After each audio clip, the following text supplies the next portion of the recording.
Pas de cadeau, pas d'appel, rien, pour le 5e anniversaire consécutif. Puis j'ai vu la story Instagram de ma sœur, une voiture ornée d'un ruban et merci, maman et papa. Alors j'ai coupé les ponts avec eux. 2 jours plus tard, maman est arrivée en pleurant sur mon Porsche. Mon nom est Brooke. J'ai 29 ans. Je me tenais parfaitement immobile de mon côté. De la porte de l'appartement. Ma main planait au-dessus du verrou, mais je ne l'ai pas tourné. Je me contentais de regarder par le Judas. Ma mère était dans le couloir. Elle avait l'air bouleversée. Elle pleurait, tremblait et cherchait ses clés de voiture à tâtons. Elle semblait terrifiée, mais je savais qu'elle n'était pas terrifiée pour moi. Elle était terrifiée parce que, pour la première fois de ma vie, je n'étais pas en train de régler ses problèmes. C'était mon anniversaire. Mon téléphone était posé sur le comptoir de la cuisine derrière moi, complètement silencieux. Pas d'appel, pas de texto, pas de carte par la poste. Pour la 5e année consécutive, ma propre famille avait oublié le jour de ma naissance. Mais je savais qu'ils n'avaient pas tout oublié. Je savais exactement ce qu'ils avaient fait pour ma sœur. Je savais où allait leur argent et leur amour. Ma mère a frappé à nouveau, plus fort cette fois. Elle a appelé mon nom, sa voix brisée. D'habitude, j'aurais ouvert la porte immédiatement. Je l'aurais réconfortée. J'aurais fait semblant que ça ne me faisait pas mal qu'elle n'ait pas apporté de cadeau, ni même une simple carte. Pas aujourd'hui. Aujourd'hui, je leur ai donné la seule chose qu'ils méritaient, mon silence. J'ai pris une profonde inspiration et je me suis préparé à ouvrir la porte. Non. Pas pour l'accueillir, mais pour enfin me libérer. Mais avant de vous raconter comment tout a basculé, likez et abonnez-vous, laissez un commentaire. D'où nous regardez-vous? Pour comprendre pourquoi je me tenais derrière cette porte. Regardant ma mère pleurer sans ressentir la moindre pitié, vous devez comprendre les 28 années qui ont précédé ce moment. Vous devez comprendre que je ne me suis pas réveillé un matin en décidant d'être froide. Je n'ai pas décidé d'être cruel. On m'a appris à être ainsi. J'ai été entraîné à être invisible par les personnes même qui étaient censées me voir. En grandissant, je pensais que l'amour était une transaction. Je pensais que c'était quelque chose que l'on achetait avec un bon comportement. Je pensais que c'était quelque chose que l'on gagnait avec des notes parfaites. Des chambres propres et le silence. Dans ma maison, il y avait 2 filles, mais un seul enfant. Ma sœur Ashley était l'enfant. J'étais le plan d'investissement. J'étais le soutien. J'étais l'aide. Ashley avait 2 ans de moins que moi. Dès sa naissance, elle a été le centre de l'univers. Elle était bruyante, désordonnée et exigeante. Et mes parents adoraient ça. Ils la qualifiaient de pleine de vie. Ils disaient qu'elle était pleine d'entrain.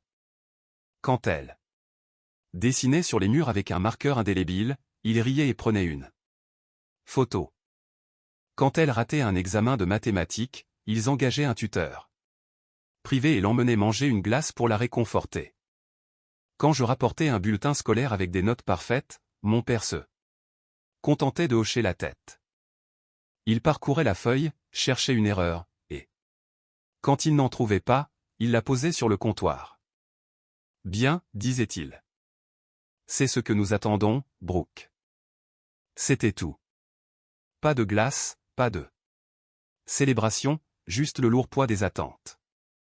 Je me souviens d'un Noël, j'avais 12 ans. J'avais économisé mon argent de poche pendant 6 mois pour acheter un médaillon en argent à ma mère. Ce n'était pas donné. J'avais sauté le déjeuner à l'école. J'avais fait des tâches supplémentaires pour les voisins. Je voulais voir son visage s'illuminer. Je voulais qu'elle me regarde de la même manière qu'elle regardait Ashley. Le matin de Noël est arrivé. J'étais assise près du sapin, tenant ma petite boîte emballée. Ashley déchirait les cadeaux comme une tornade. Elle a eu les vêtements qu'elle voulait, le nouveau téléphone, le kit de maquillage. J'ai eu quelques livres et un pull que je n'avais pas demandé. Quand il a été temps d'offrir les cadeaux, j'ai tendu le médaillon à ma mère. Mes mains tremblaient. Elle l'a ouvert. Elle a regardé le cœur en argent. Oh, Brooke, c'est joli, dit-elle. Joli. Puis Ashley s'est levée. Elle n'avait rien acheté. Elle avait oublié d'acheter quoi que ce soit.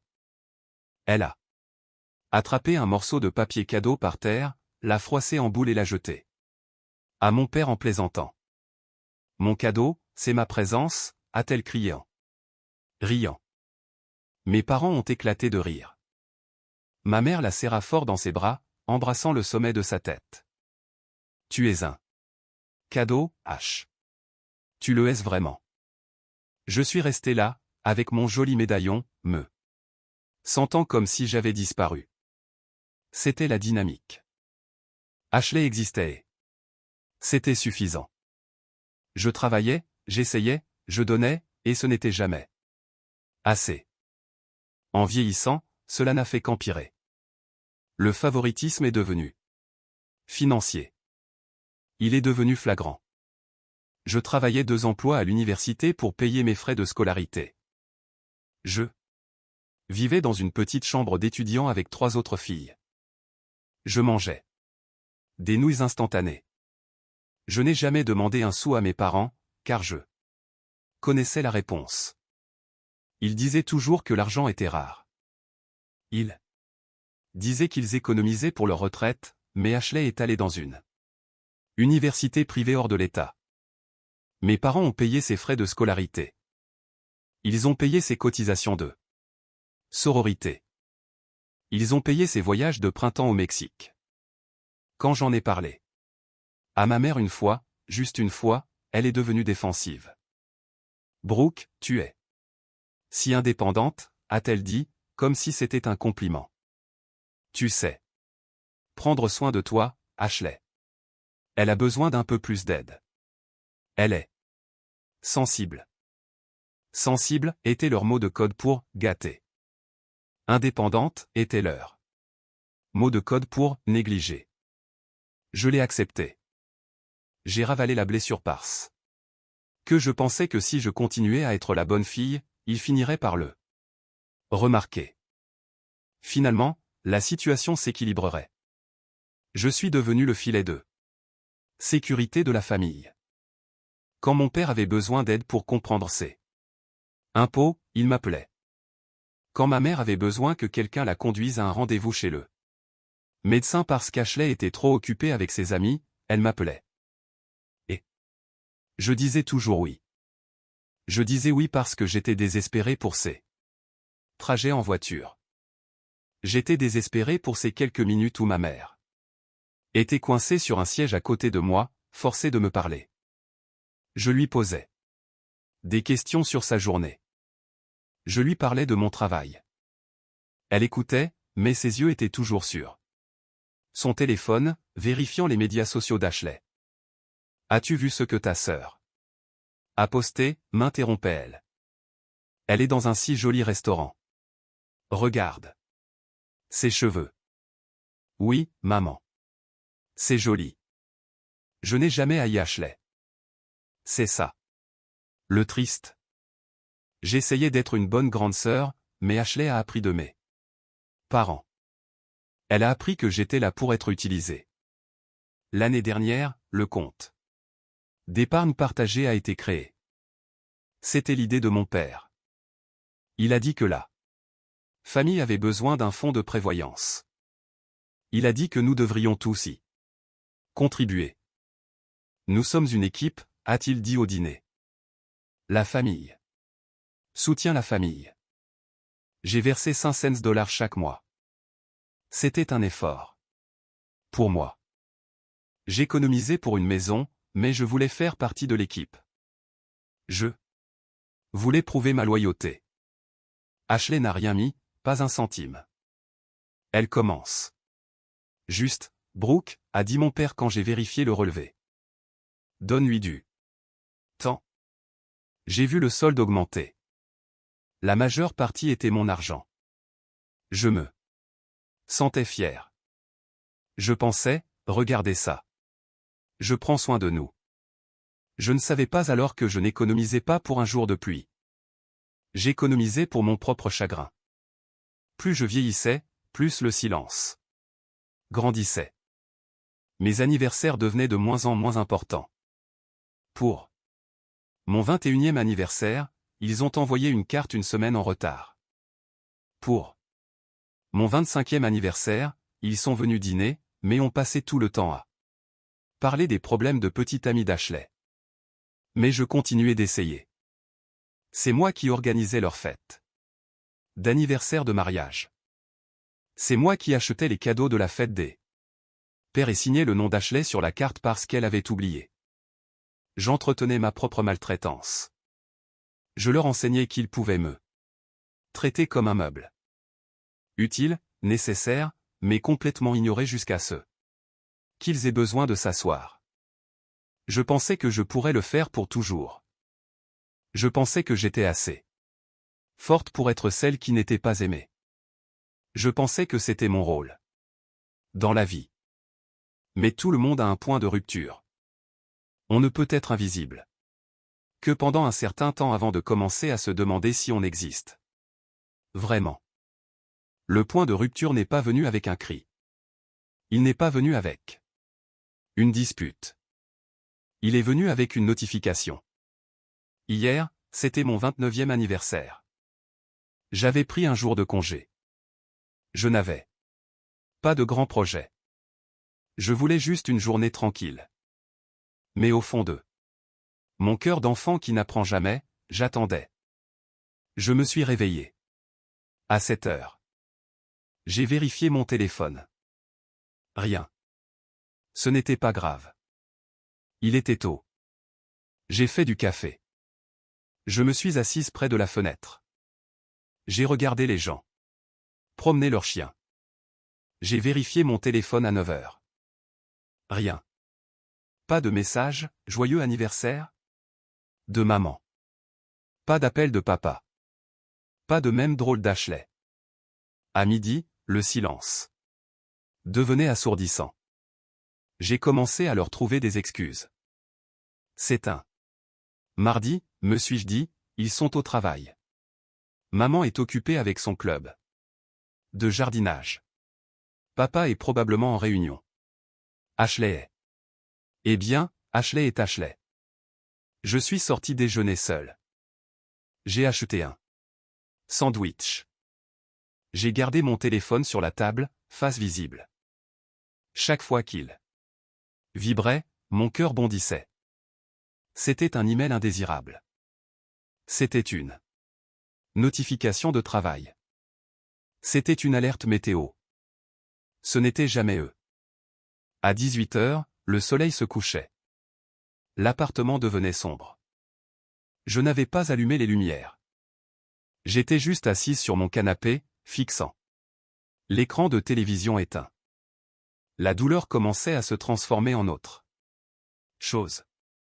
Elle se transformait en une pierre froide et lourde dans mon estomac. 5 ans. C'était la 5e année consécutive. J'ai pensé à les appeler. J'ai failli le faire. J'ai failli taper. Et, je me demandais juste si vous veniez, mais je me suis arrêté. Pourquoi? Étais-je toujours celle qui leur rappelait que j'existais? Pourquoi devais-je supplier ma propre mère de se souvenir du jour où elle m'avait donné naissance? J'ai posé le téléphone. J'ai commandé une petite pizza. J'ai mangé 2 parts. Puis, vers 21h30, mon téléphone s'est allumé. Je l'ai attrapé. J'ai pensé. Enfin. Ils ont réalisé, ils appellent pour s'excuser. Ils appellent pour me chanter quelque chose. Ce n'était pas un appel. C'était une notification Instagram. Ashley Biff vient de publier une photo. Je n'aurais pas dû regarder. Je savais que je n'aurais pas dû regarder, mais mon pouce a bougé tout seul. J'ai ouvert l'application. La photo a rempli mon écran. Elle était lumineuse, de haute qualité, filtrée à la perfection. Elle avait été prise dans l'allée de la maison de mes parents. Il y avait Ashley. Elle criait, les mains sur le visage, dans une fausse surprise. Elle portait une jolie robe blanche, et derrière elle, il y avait une voiture, une toute nouvelle décapotable blanche. Il y avait un immense nœud rouge sur le capot. Mes parents se tenaient à côté d'elle. Mon père avait son bras autour d'Ashley, rayonnant de fierté.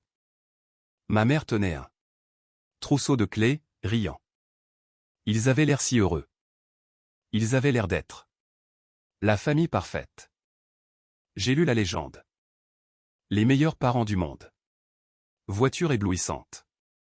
Je n'arrive pas à croire qu'il m'ait surprise avec cette beauté, juste pour avoir obtenu ma licence immobilière.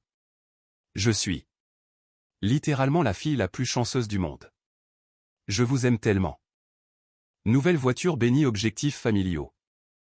J'ai fixé la photo. J'ai zoomé sur leur visage. Mon père avait l'air si fier. Ma mère avait l'air si aimante. Il n'était pas occupé. Il ne travaillait pas tard. Il n'était pas en réunion. Il faisait la fête. Il célébrait. Mais il ne célébrait pas mon anniversaire. Il célébrait qu'Ashley ait réussi un examen immobilier qu'elle avait déjà raté 2 fois. Ils avaient dépensé des dizaines de milliers de dollars pour une voiture pour elle le jour même où ils n'avaient pas pu passer 10 secondes à m'envoyer un message. J'ai senti l'air quitter mes poumons. Ce n'était pas qu'ils avaient oublié. Oublier est un accident. Oublier est une erreur. C'était un choix. Ils avaient choisi de passer mon anniversaire à la célébrer. Ils avaient choisi de m'ignorer. J'ai regardé l'heure sur la photo, postée il y a 15 minutes. Ils étaient tous ensemble en ce moment, probablement en train de manger du gâteau, probablement en train de boire du champagne. Mon nom ne leur avait même pas traversé l'esprit. J'ai fait défiler les commentaires. Félicitations, ma belle. OMG, j'adore tes parents et puis j'ai vu un commentaire de ma mère. Tu le mérites, ma chérie. Si fier de toi. J'ai jeté le téléphone sur le canapé. Il a rebondi et a atterri sur le tapis. Je n'ai pas pleuré. Je m'attendais à pleurer, mais les larmes ne sont pas venues. Au lieu de cela, une étrange clarté m'a envahi. C'était froid et coupant, comme de marcher dans de l'eau glacée. Pendant des années, je m'étais raconté une histoire. Je m'étais dit qu'ils étaient justes mauvais pour exprimer leurs émotions. Je m'étais dit qu'ils étaient occupés. Je m'étais dit qu'ils nous aimaient également, juste différemment. C'était un mensonge. Ils n'étaient pas mauvais pour aimer. Ils étaient très bons pour aimer. Ils ne m'aimaient juste pas. Ils étaient capables de grands gestes. Ils étaient capables de dépenser de l'argent. Ils étaient capables d'attention et d'affection. Ils réservaient tout cela à Ashley. J'étais le compte en banque. J'étais le support technique. J'étais le plan de retraite. Je me suis levé et j'ai marché jusqu'à la fenêtre. J'ai regardé les lumières de la ville. J'ai réalisé alors que j'avais gâché toute ma vie à attendre des gens qui n'allaient jamais se montrer. J'étais à un arrêt de bus, attendant un train. Je suis retourné vers mon téléphone et je l'ai ramassé. J'ai regardé la photo une dernière fois. Le ruban rouge, les clés, les sourires. Ok, ai-je dit à voix haute dans la pièce vide. Ma voix était calme. C'était d'une stabilité terrifiante. Elle passa devant moi dans l'appartement. Elle regarda autour d'elle frénétiquement, comme si elle vérifiait les signes d'une lutte, ou peut-être si j'avais fait mes bagages. Pourquoi n'as-tu pas répondu, demanda-t-elle, sa voix montant en intensité. Elle commença à arpenter le salon, laissant des gouttes de pluie sur mon parquet. Ton père est malade d'inquiétude. Ashley est hystérique. Nos téléphones sont morts. Le compte en banque est vide. Nous pensions que tu avais été piraté. Nous pensions que quelqu'un avait volé ton identité. Elle se tourna vers moi. Pourquoi ne nous as-tu pas rappelé? Je fermai doucement la porte. Je remis le verrou.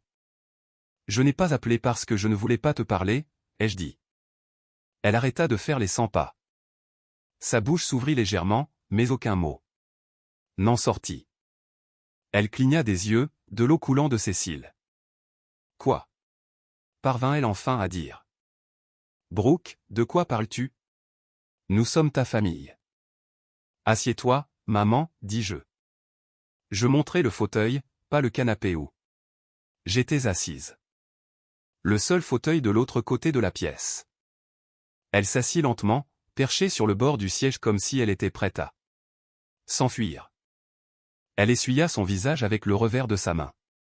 Tu as coupé les téléphones, dit-elle, une accusation se glissant dans son ton, maintenant qu'elle savait que j'étais en sécurité. Tu as pris l'argent. Sais-tu à quel point c'était embarrassant? Papa a essayé de payer l'essence et sa carte a été refusée. Refusée, Brooke. Elle en parlait déjà comme de leurs problèmes, de leur embarras, de leurs inconvénients. Et Ashley, continua-t-elle, prenant de l'élan. Elle a besoin de ce téléphone pour son travail. Tu sais qu'elle pleure depuis 2 jours. Elle ne peut rien poster sur la nouvelle voiture. Cela ruine sa semaine de lancement. La voilà, la voiture. Elle l'a dit si négligemment, comme si c'était une chose normale, comme si acheter un véhicule de luxe à une fille tout en ignorant l'existence de l'autre était une simple routine du mardi. Je l'ai regardé, vraiment regardé. J'ai vu les rides d'inquiétude sur son visage, mais j'ai réalisé que c'était des rides d'égoïsme. Elle ne s'inquiétait pas pour moi. Elle s'inquiétait de la perturbation de sa vie confortable. J'ai vu la voiture. Dis-je. Ma voix était douce, mais elle l'arrêta en pleine phrase. La pièce devint silencieuse. Le seul son était la pluie qui tapait contre la vitre. Ma mère se figea. Ses yeux se détournèrent des miens, fuyant le sol, puis le mur. N'importe où sauf mon visage. La voiture, balbutia-t-elle. Oh, eh bien, oui, nous voulions la surprendre. Elle a tellement travaillé sur cette licence immobilière. Tu sais à quel point elle étudie. Elle a raté le test 2 fois, maman, dis-je.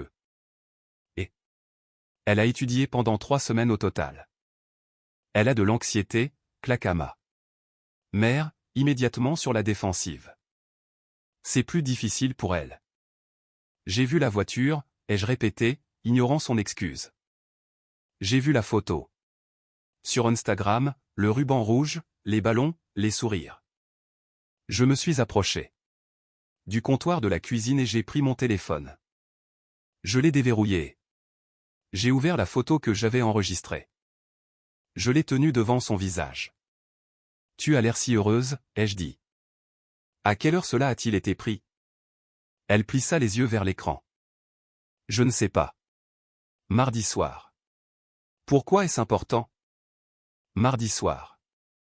J'ai hoché la tête. Vers 19h, je suppose. Nous l'avons emmené dîner après. Mardi, ai-je répété. Le 14. J'ai baissé le téléphone.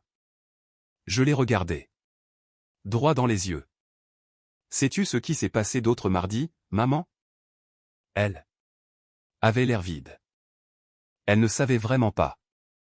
Elle fronça les sourcils, cherchant dans sa mémoire. C'était mardi. Dit-elle impuissante. C'était mon anniversaire, dis-je. La couleur quitta son visage. Cela se produisit instantanément. Une seconde, elle était rouge d'indignation. La suivante, elle était pâle comme un drap. Sa main vola à sa bouche.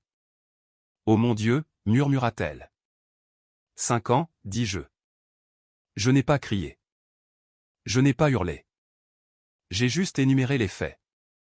Pendant 5 ans d'affilée, vous avez oublié mon anniversaire. Pas un cadeau, pas une carte. Pas un texto. Brooke, Elle commença à se lever. Assieds-toi. Dis-je. Elle s'assit. Pour mon 25e anniversaire, vous êtes venu et vous. Vous êtes plein de papa. Pour mon 26e, vous avez complètement oublié. Pour mon 27e, vous m'avez appelé 2 jours en retard pour me demander de l'argent. Pour mon 28e, rien. Et maintenant, pour mon 29e anniversaire, vous avez acheté une voiture de $30 000 à ma sœur. Nous n'avions pas l'intention, cria-t-elle. Les larmes coulaient à nouveau. Brooke, s'il te plaît. Ce fut une semaine folle. Nous étions tellement concentrés sur le fait qu'Ashley réussisse son examen. Cela nous a échappé. Nous t'aimons. Tu sais que nous t'aimons. Est-ce vrai, ai-je demandé. Comment pourrais-je le savoir? Nous sommes tes parents. C'est un titre. Ai-je dit. Ce n'est pas une action. L'amour est une action, et vos actions me montrent exactement où je me situe. Je me suis approché de la fenêtre et j'ai regardé la pluie. Je me suis tenu derrière cette porte il y a 3 jours, ai-je dit, le dos tourné. J'ai attendu toute la journée. J'ai vérifié mon téléphone toutes les 5 minutes. Je pensais, peut-être que cette année, ils se souviendront. Et puis j'ai vu cette photo. Je vous ai vu célébrer. Vous n'étiez pas occupé, maman. Vous n'étiez pas malade. Vous faisiez la fête. Je me suis retourné pour lui faire face. Vous avez utilisé mon argent pour aider à payer cette voiture, n'est-ce pas? Elle a baissé les yeux sur ses mains, tournant son alliance. Nous allions le remettre, a-t-elle marmonné. Nous avions juste besoin d'un acompte. Les taux étaient bons. Nous pensions. Puisque tu avais les économies. Puisque j'avais les économies, ai-je répété. Puisque j'ai fait des heures supplémentaires. Puisque j'ai sauté des vacances. Puisque je conduis une Honda de 6 ans, pendant qu'Ashley conduit une toute nouvelle décapotable. Elle a besoin d'une voiture fiable pour le travail, a crié ma mère, essayant de trouver un terrain moral. C'est une agente immobilière. L'image compte. Je suis ta fille, ai-je crié. Ma voix s'est finalement brisée. Le calme s'est fissuré juste une seconde. Je compte où je devrais compter. La pièce résonna. De l'écho de mon cri. Ma mère recula sur sa chaise. Elle avait l'air petite et pathétique. Nous t'aimons, murmura-t-elle à nouveau. C'était sa seule défense. C'était la seule arme qui lui restait. Alors pourquoi n'avez-vous pas agi en conséquence, ai-je demandé. Pourquoi? Ai-je dû acheter mon propre gâteau d'anniversaire? Pourquoi ai-je dû être celle qui réparait le Wi-Fi et faisait les impôts et payait la facture de téléphone et alimentait le compte d'épargne pendant qu'Ashley obtenait la gloire? Elle ne répondit pas. Elle ne pouvait pas répondre. J'en ai assez, maman, ai-je dit. Le calme revint.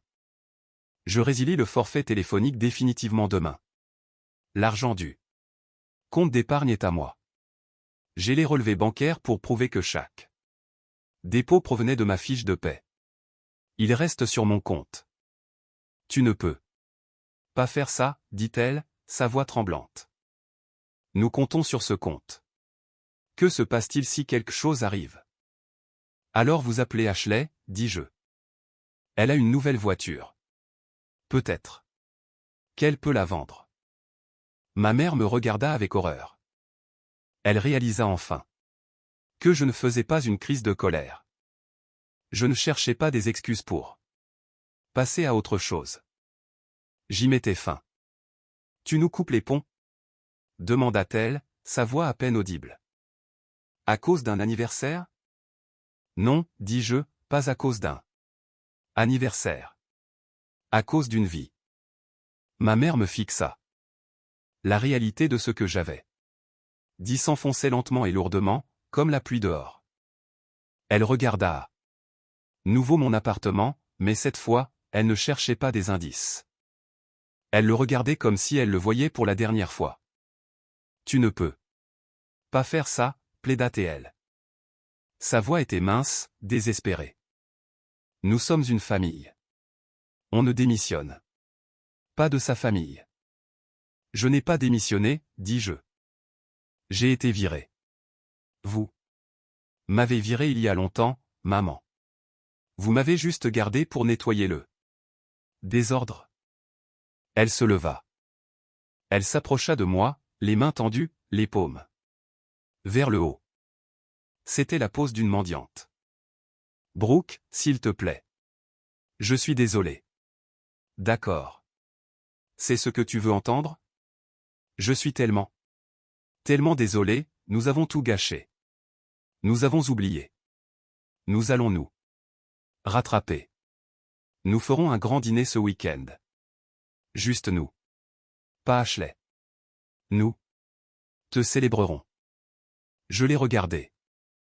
Il y a une semaine, cette promesse m'aurait rendue heureuse. Il y a une semaine, j'aurais accepté les miettes. J'aurais pensé, enfin, mon tour. Mais maintenant, en regardant son visage marqué par les larmes, je ne ressentais rien. Les mots étaient vides. C'était juste la panique déguisée en amour. Elle n'offrait pas un dîner parce qu'elle voulait me célébrer. Elle offrait un dîner pour racheter son filet de sécurité. Je ne veux pas de dîner, dis-je. Alors, que veux-tu, cria-t-elle. Dis-moi ce que tu veux. Veux-tu une voiture? C'est ça? Nous trouverons une solution. Nous te trouverons une voiture. J'ai ri. C'était un son court et sec. Je ne veux pas de voiture. Maman. J'ai acheté ma propre voiture. Tu te souviens, il y a 3 ans, je l'ai payée. Moi-même. Alors quoi? Cria-t-elle. Que voulez-vous de nous? Je l'ai regardé dans les yeux. J'ai laissé le silence s'étirer entre nous une dernière fois. Rien, dis-je. Elle cligna des yeux. Rien. Je ne veux absolument rien de vous, ai-je dit, pendant 29 ans. J'ai voulu votre approbation. J'ai voulu votre attention. J'ai voulu que vous me regardiez comme vous regardez Ashley. J'ai voulu que vous soyez fiers de moi. Sans que j'aie à le mériter. J'ai pris une profonde inspiration. Mais maintenant, je ne le veux pas parce que j'ai réalisé que si je dois le supplier, cela ne vaut pas la peine d'être eu. Elle resta là, stupéfaite. Elle était venue ici en s'attendant à une bagarre. Elle s'attendait à ce que je crie, que j'exige des excuses, que je négocie. Elle savait gérer la colère. Elle ne savait pas gérer l'indifférence. Brooke, murmura-t-elle. Ne dis pas ça. Je ne demande plus rien, dis-je doucement. Je ne te demande pas de te souvenir de mon anniversaire. Je ne te demande pas de me rembourser. Je ne te demande pas de m'aimer. Mais nous t'aimons. La famille est censée être là, la coupai-je. Ma voix était calme. Vous ne l'avez pas été. Ni pour les grandes choses, ni pour les petites. Vous n'avez pas été là. Elle baissa les yeux sur ses pieds. Le combat la quitta. Elle s'affaissa, l'air plus vieille qu'à son arrivée. Alors, c'est tout, demanda-t-elle doucement. Tu es juste parti. Je suis là, dis-je. Je suis juste là. Je ne suis juste plus à vous. Elle resta là longtemps. Je ne la poussai pas. Je ne lui ai pas crié de partir. J'ai juste attendu. Finalement, elle hocha la tête. C'était un petit mouvement saccadé. Elle s'essuya le visage avec sa manche. D'accord, dit-elle. Sa voix était creuse. D'accord, si c'est ce que tu ressens. Elle se tourna et se dirigea vers la porte. Ses pas étaient lourds. Elle s'arrêta, la main sur la poignée. Elle ne se retourna pas vers moi. Elle s'adressa simplement au bois de la porte. Tu nous appelleras, demanda-t-elle. Finalement, quand tu te seras calmé. Elle ne comprenait toujours pas. Elle pensait que c'était une crise de colère passagère. Elle pensait que je me calmais. Elle ne réalisait pas que j'avais gelé pendant des années. Prends soin de toi, maman, dis-je. Ce n'était pas une promesse d'appeler. C'était un adieu. Elle ouvrit la porte. Le couloir était vide et silencieux. Elle sortit. Bro, dit-elle, se retournant une dernière fois. Ses yeux étaient suppliants. Nous sommes tes parents? Je la regardai. Je vis la femme qui m'avait donné naissance. Je vis la femme qui m'avait élevé, mais je ne vis pas une mère. Une mère te protège. Une mère te nourrit. Je sais, dis-je. Je m'avançai et lui pris doucement la poignée de la main. Au revoir. Je fermai la porte. Je ne la claquai pas. Il n'y eut pas de grand bruit dramatique. Juste le doux clic du loquet qui se mettait en place. Je verrouillai le pêne. Dormant. Clic. Je mis la chaîne. Glissement. Je posai mon front contre le bois frais de la porte. J'attendais le choc. J'attendais que la vague de culpabilité me submerge. J'attendais de me sentir comme une mauvaise fille, mais cela ne vint pas. Au lieu de cela, je me sentis légère. Je me sentis sereine. Le bruit dans ma tête? L'inquiétude constante pour eux, le besoin constant de leur plaire, le questionnement constant, pourquoi ne suis-je pas assez? C'était parti. C'était réduit au silence. Je suis retourné dans mon salon. Il n'y avait que moi. Juste mes meubles, mes livres, ma vie. Je possède le silence. J'ai payé cet appartement. J'ai construit cette paix. Pour la première fois, le vide ne semblait pas solitaire. Il semblait plein de potentiel. Il semblait y avoir de la place pour grandir. Je suis allé dans la cuisine. Sur le comptoir, il y avait une petite boîte blanche. De la boulangerie du coin. Je l'avais achetée il y a 3 jours, le jour de mon vrai anniversaire, mais je ne l'avais pas ouvert. J'étais trop en colère, trop blessé. J'ai ouvert la boîte. Maintenant. À l'intérieur, il y avait une seule part de gâteau au chocolat. Il y avait une petite fleur en glaçage sur le dessus. J'ai pris une petite bougie. Dans le tiroir. Je l'ai plantée dans le gâteau. J'ai éteint les lumières du plafond. La seule lumière provenait des lampadaires extérieurs, filtrant à travers la fenêtre striée de pluie. J'ai allumé une allumette et j'ai allumé la bougie. La flamme a vacillé, puis s'est dressée, projetant une lueur jaune chaude sur le comptoir. Je me tenais là dans la semi-obscurité. Je pensais à Ashley conduisant sa nouvelle voiture. Je pensais à mes parents assis dans leur maison. Probablement en train de se disputer, probablement en train de paniquer à propos de la facture de téléphone. Je ne leur souhaitais aucun mal. Je ne les haïssais pas. Je n'avais juste pas besoin d'eux. J'avais passé 29 ans. À attendre que quelqu'un me donne de la valeur. À attendre que quelqu'un me dise que je valais la peine d'être célébré. J'ai regardé la flamme. Je suis suffisante, ai-je murmuré. J'ai fermé les yeux. Je n'ai pas fait de vœux. Je n'avais plus besoin de faire de vœux. J'allais les réaliser. J'allais voyager. J'allais économiser pour ma propre maison. J'allais rencontrer des amis qui me demanderaient comment s'était passée ma journée. J'ai pris une grande inspiration et j'ai soufflé la bougie. La fumée s'est enroulée dans l'air. sentant la cire et le sucre. Joyeux anniversaire, Brooke, ai-je dit à la pièce vide. Et pour la première fois en 5 ans, je le pensais vraiment. Je me suis tourné pour vous regarder directement. Oui, vous. Si vous regardez. Ceci est que vous savez ce que c'est que d'être l'invisible dans votre famille. Si vous savez ce que c'est que de soutenir tout le monde pendant que vous vous noyez. Si vous savez ce que c'est que d'attendre un amour qui ne vient jamais. Je veux que vous sachiez que vous n'avez pas à attendre. Vous pouvez fermer la porte, la verrouiller et allumer votre propre bougie. Si vous avez déjà dû être votre propre héros, dites-moi d'où vous regardez dans les commentaires.